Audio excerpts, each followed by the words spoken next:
I think royal duty is extremely important. I think it's part of the fabric of what the royal family and any future monarch has, and it's something that is very important. And I take duty very seriously. I take my responsibilities very seriously, but it's about finding your own way at the right time. Officials and aides who work very closely with William and Kate and Charles, they're all conscious that William might have to become king earlier than expected. These words came from Tom Quinn, a respected royal expert, in June 2025. Not a tabloid writer or conspiracy theorist, someone who actually talks to palace insiders. The timing of his statement wasn't random. King Charles had just finished 18 months of cancer treatment. At 76, palace staff were noticing changes they couldn't ignore. The energy that had marked his early reign was fading, despite his determination to keep working. But what Quinn revealed goes deeper than health concerns. Behind palace doors, conversations were happening that no monarch wants to have during their reign. Plans were being made, timelines were being shortened, constitutional procedures were being reviewed. The question haunting these private meetings isn't just about when, it's about readiness, preparation, and a timeline that's moving faster than anyone wants to admit. What does earlier than expected really mean when you're talking about the future King of England? And what's been happening behind closed doors that suggests the succession everyone thought was decades away might be much closer than we think? Picture a private meeting room at Buckingham Palace on a grey April morning in 2025. The kind of meeting that never gets photographed, never appears in royal schedules, never generates official statements. Around the table sit people whose names you'd never recognise, but whose decisions shape how Britain runs. The King's private secretary, government constitutional advisors, and senior palace officials responsible for succession planning. The atmosphere is heavy with unspoken concerns. These are people used to thinking in decades when it comes to royal changes. They plan for scenarios that might unfold over years of careful preparation, gradual public adjustment, and measured constitutional guidance. But King Charles's medical situation has changed everything. The strong 73-year-old who became king in September 2022 is now a 76-year-old cancer patient whose energy levels have become unpredictable, despite his determination to maintain royal duties. The meeting's agenda is delicate but urgent, reviewing backup plans for a succession that might happen sooner than anyone had expected when Charles finally took the throne after waiting 7 decades to be king. What emerges from these private discussions isn't panic. It's the careful, methodical preparation that constitutional systems require when facing major transitions. But the urgency underlying every conversation reflects a reality that palace officials are still struggling to fully acknowledge. The discussions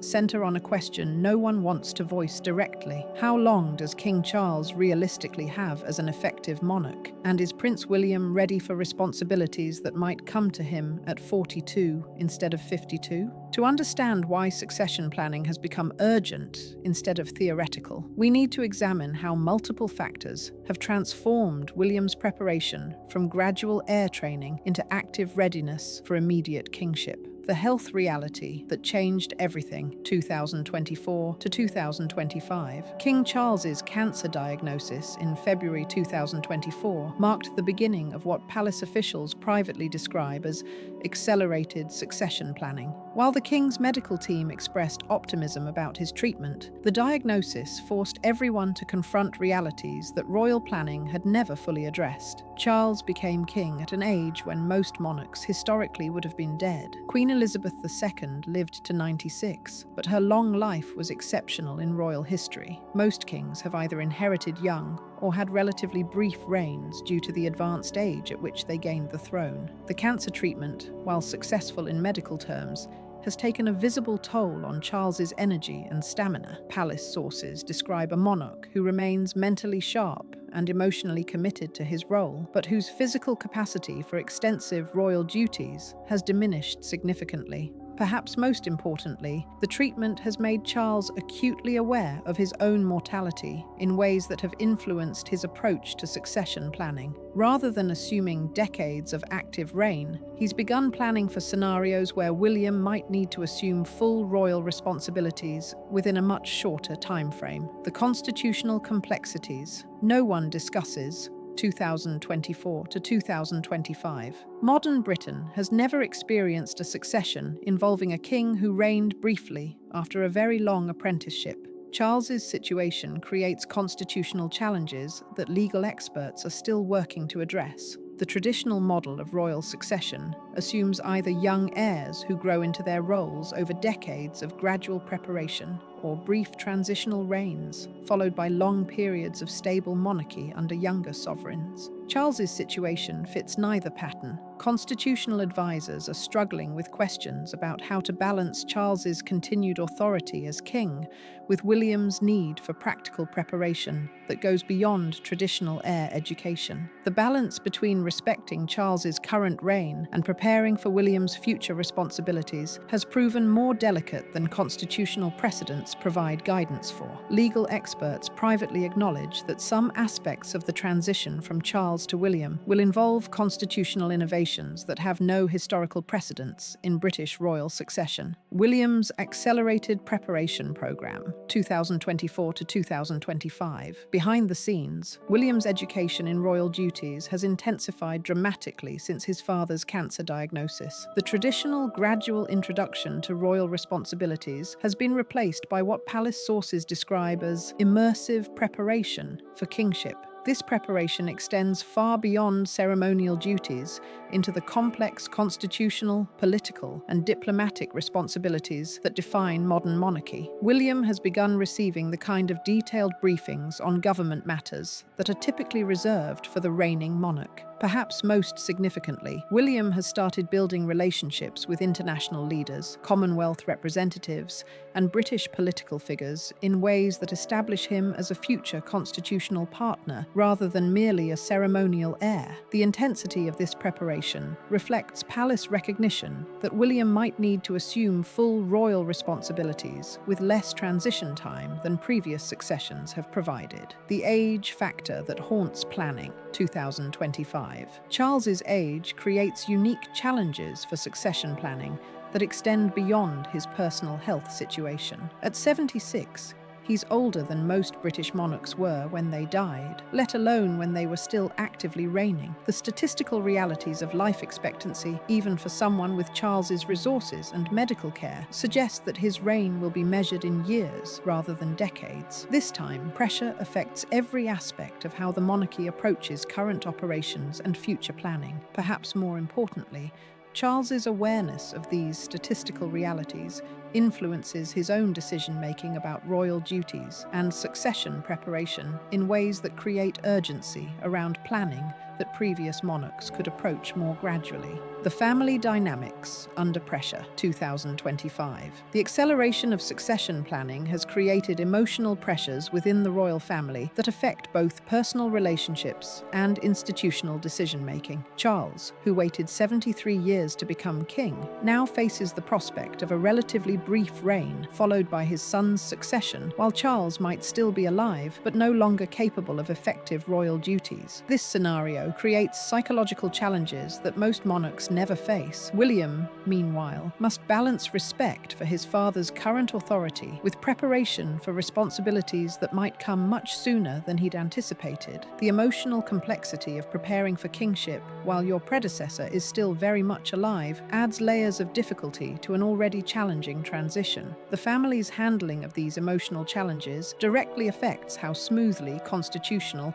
and administrative aspects of succession planning proceed. Before we reveal exactly how urgent this succession timeline has become, if you're finding this constitutional analysis eye-opening, hit that subscribe button. We're the only channel breaking down the real succession planning happening behind palace doors, not the manufactured drama, but the actual constitutional changes that will reshape Britain's future. Plus, ring the notification bell because these developments are happening faster than anyone wants to admit, and you won't want to miss what comes next. Now, let's dive into the shocking truth about William's compressed timeline to the throne. Here's the truth behind the succession crisis no one's discussing. King Charles's reign is being quietly restructured around the assumption that William will become king within the current decade, not the next one. The 5-year plan that changes. Everything palace sources reveal that succession planning now operates on a 5-year timeline rather than the traditional assumption of gradual, decade-long transitions. This compressed timeline affects every aspect of how the monarchy approaches current operations and future preparation. Constitutional advisors have developed backup plans for multiple scenarios involving Charles's capacity for royal duties, ranging from gradual reduction in responsibilities to more immediate transitions if his health situation changes. These plans represent the most detailed succession preparation in modern British royal history. The 5-year planning horizon affects everything from William's education in state matters to the royal family's long-term living arrangements to the timing of major constitutional celebrations and ceremonies. The constitutional innovation being hidden from view, legal experts working with the palace have developed innovative approaches to royal succession that have no precedent in British constitutional history. These innovations are designed to handle the unique challenges of transitioning from an elderly king who had a very long apprenticeship to an heir who will become king at a relatively young age. One of the most significant innovations involves the gradual transfer of certain royal responsibilities before formal succession occurs. This process allows William to gain practical experience with monarchical duties while respecting Charles's continued authority as king. The constitutional creativity required to manage this transition reveals how unprepared British legal systems were for the specific challenges of Charles's succession scenario.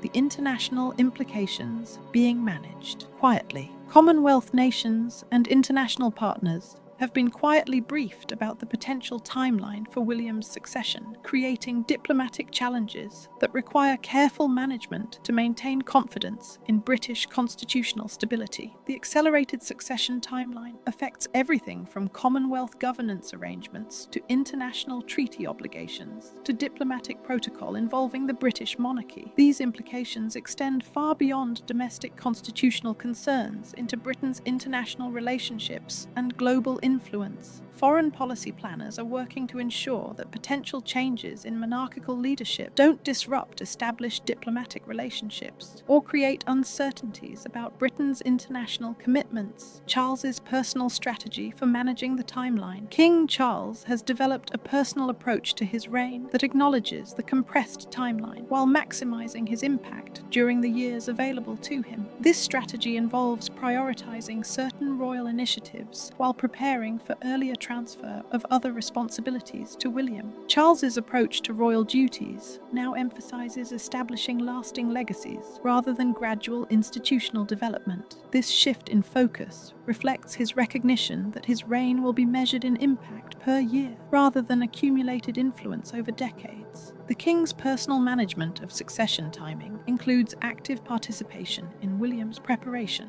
and deliberate decisions about when and how to transfer various aspects of royal authority. The preparation program that's transforming. William's current education in royal duties goes far beyond traditional heir preparation into what palace sources describe as accelerated kingship training. This program involves practical experience with governmental responsibilities, international diplomacy, and constitutional decision-making that previous heirs typically wouldn't encounter until much later in their preparation. The intensity and scope of William's current preparation reflects palace recognition that he might become king with less gradual introduction to royal responsibilities than historical precedents would suggest. This accelerated preparation is changing William's public role and private capabilities in ways that position him for earlier assumption of full royal duties than traditional succession timelines would require. The reality of accelerated succession planning has created ripple effects throughout British governmental and constitutional systems, forcing adaptations that extend far beyond the royal family itself. British governmental systems have begun adapting to the prospect of earlier royal succession than traditional planning would suggest. Civil service departments responsible for managing governmental relationships with the monarchy have updated their procedures and personnel to accommodate potential changes in royal royal leadership, the Cabinet Office has conducted reviews of governmental protocols involving the monarchy to ensure smooth continuity regardless of when succession occurs. These reviews represent some of the most comprehensive constitutional planning in modern British administrative history. Political leaders across party lines have been briefed on succession possibilities, creating bipartisan awareness of potential constitutional changes that might affect governmental operations. Commonwealth nations that recognise the British monarch as head of state have begun their own succession planning to ensure constitutional continuity, regardless of timing changes in the British monarchy. The compressed succession timeline has prompted Commonwealth legal experts to review their own constitutional arrangements and update procedures for recognising new monarchs. This preparation involves diplomatic,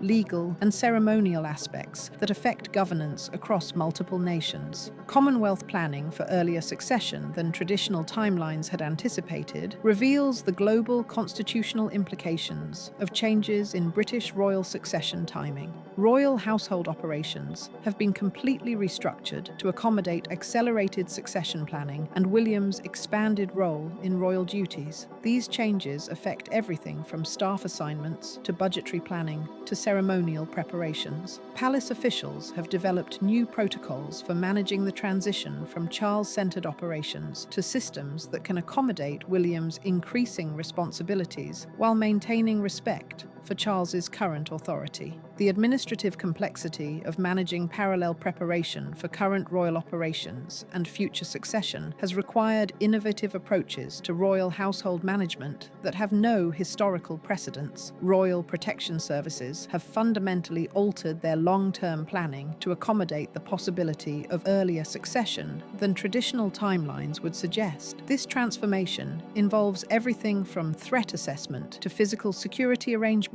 to emergency protocols. The compressed succession timeline affects security planning because different threats and challenges face a king in his 40s compared to traditional assumptions about older monarchs with longer preparation periods. Security services must prepare for scenarios where William becomes king, with less gradual adjustment to the unique security requirements of monarchical responsibilities. The succession crisis no one's discussing reveals fundamental tensions between traditional royal succession assumptions and the realities of modern longevity, medical challenges, and constitutional expectations. Britain's constitutional system was never designed to handle the specific challenges of very elderly heirs who become king for relatively brief periods before succession to much younger monarchs. Charles's situation exposes gaps in constitutional planning that legal experts are still working to address. The innovations being developed to handle Charles to William's succession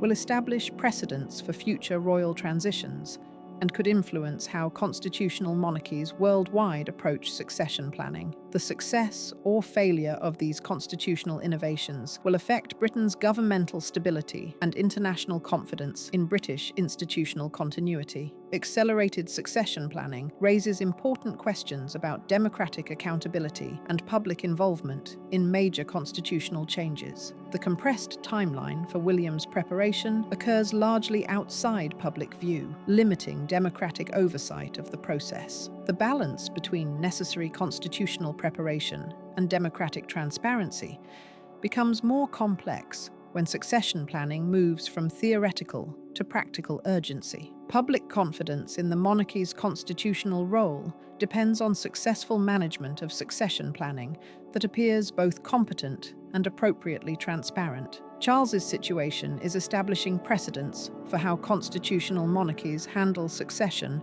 when elderly heirs have brief reigns before much younger successors assume royal responsibilities. The precedents being established will influence royal succession planning in other monarchies and could affect international expectations about constitutional monarchy as a governmental system. Historical analysis of Charles's reign and William's succession will provide important lessons about modern royal constitutional transitions under compressed timelines. So here's the question that really matters. Is William being rushed into kingship? Think about it. Traditional royal preparation takes decades. William is getting a crash course in being king because the timeline has suddenly accelerated. Charles waited 73 years to be king. This changes everything we thought we knew about royal succession. William isn't just preparing to rule someday, he's actively preparing to rule soon, possibly within this decade. What do you think? Is this compressed preparation smart planning that will make William a better king? Or should we be worried about someone taking the throne without the decades of gradual preparation that previous monarchs had? Drop your thoughts in the comments below.